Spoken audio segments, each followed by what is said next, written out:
খুব শর্ট টাইমের জন্য লাইভে আসলাম। প্রিয় গ্রাম পুলিশ ভাই ও বোনেরা, গ্রাম পুলিশ বাহিনীর আপিল মামলা নিয়ে হঠাৎ করে লাইভে আসলাম। আজকে আমি এবং লাল মিয়া হাইকোর্টে এসেছি মামলার বিষয়ে কিছু কথা বলতে। ইতোমধ্যে আমরা কথা বলেছি। আমাদের এই মামলাটির বিষয় নিয়ে একজন সুপ্রিম কোর্টের নীতি নির্ধারক উচ্চতর কর্মকর্তার সঙ্গে আমরা কথা বলেছি।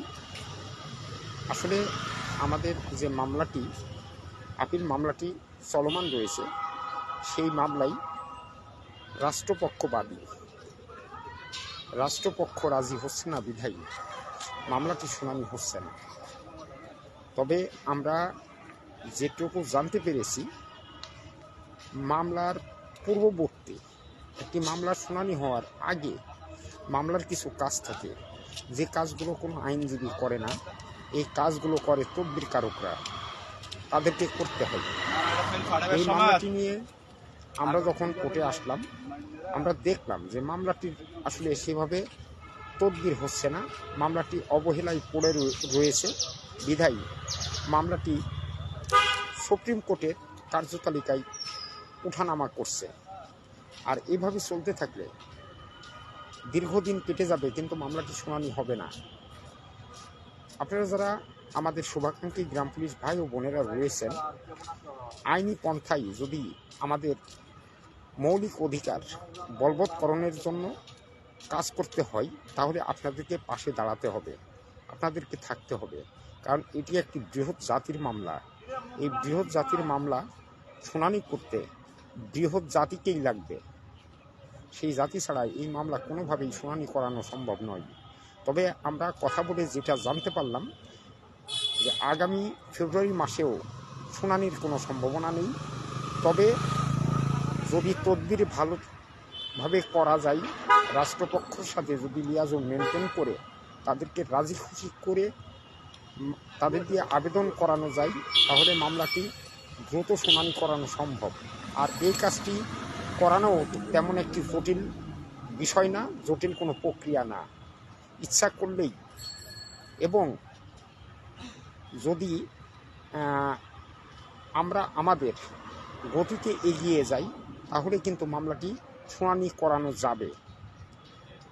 পাশাপাশি আমি এবং লাল মিয়া দীর্ঘদিন মামলাটি টপ লিস্টে আনার জন্য কাজ শুরু করেছিলাম। আপনারা ইতিপূর্বে দেখেছেন মামলাটি 17 নম্বর সিরিয়ালে এসে আবার ফিরে গিয়েছে। আর ফিরে যাওয়ার মূল কারণ হিসাবে আমি কিছু লোককে দায়ী করতে চাই। তাদের কারণে এই মামলাটি পিছিয়ে গিয়েছে। আজকে এই মামলাটি নিয়ে দীর্ঘদিন আমরা কোনো কথা বলিনি, আমরা আসলে নীরব ছিলাম। বিধায় মামলাটি কিন্তু ওঠানামা করছে। তারা বলেছিল তারা কোর্টে আসলে মামলার সিরিয়াল এগিয়ে আসে, তারা কোর্টে না গেলে পিছিয়ে যায়। এটি সম্পূর্ণ ভিত্তিহীন একটি অপপ্রচার ছিল। এখানে মামলার গতিতে মামলা ওঠানামা করছে। আর মামলাটি যদি তদবির করা হয়, তাহলে মামলাটি অবশ্যই টপ লিস্টে আসবে এবং শুনানি করানো সম্ভব। তবে রাষ্ট্রকে রাজি করিয়ে, কারণ রাষ্ট্রপক্ষ যেহেতু বাদী। আমি এবং লাল মিয়া দুটি পন্থাতেই আপনাদের ভাগ্য উন্নয়নে আবার একত্রিত হয়েছি। এখানে সবার ভাগ্যের সাথে, আপনাদের ভাগ্যের সাথেও তো আমার এবং লাল মিয়ার ভাগ্যও জড়িত। যদি আজকে আমরা জাতীয় বেতন স্কেল পাই, সেটি কিন্তু আপনাদের একার হবে না, সেটির অংশীদারিত্ব আমরা নিজেরাও পাব। তাই আমরাও আমাদের মতো করে দৌড়ঝাঁপ শুরু করেছি। আমরা আজকে কোর্টে এসেছিলাম কথা বলতে, কথা বলেছি। আগামী সপ্তাহে ইনশাল্লাহ আরও ব্যাপক কথা হবে এবং কীভাবে মামলাটিকে টপ লিস্টে এনে শুনানি করানো যায় সেই ব্যাপারে দিক নির্দেশনা দিয়েছেন এবং গোপনীয় কিছু টিপস তিনি আমাদেরকে দিয়েছেন, যেটি সোশ্যাল মিডিয়াতে প্রকাশ করা সম্ভব হচ্ছে না। পাশাপাশি কিছু পরামর্শ এবং কিছু সিস্টেম তিনি বলে দিয়েছেন, যে সিস্টেমে এগিয়ে গেলে অবশ্যই মামলাটি শুনানি হবে।